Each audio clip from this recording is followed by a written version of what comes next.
చూడండి, మన భారత రాజ్యాంగం ప్రపంచంలోకెల్లా అతిపెద్ద రాజ్యాంగం.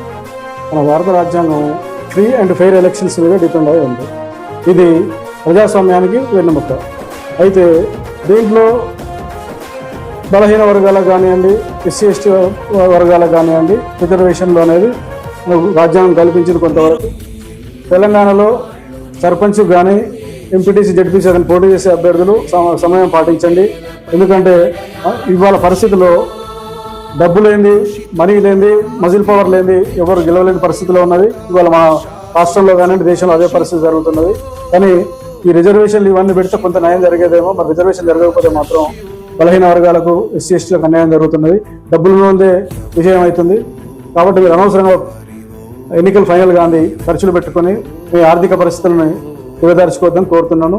ఎందుకంటే ఇంత పెద్ద రాజ్యాంగం కలిగి మన భారతదేశంలో, ఇంత పెద్ద ప్రజాస్వామ్యం కలిగి మన భారతదేశంలో ప్రజాస్వామ్యానికి ముఖ్యమైనది ఏంటి? Free and fair elections.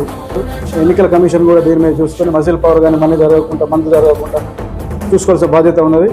అభ్యర్థులు కూడా దయచేసి అనవసరమైన ఖర్చులకు పోయి ఆర్థికంగా ఇబ్బందులు పడొద్దని కోరుకుంటున్నాను.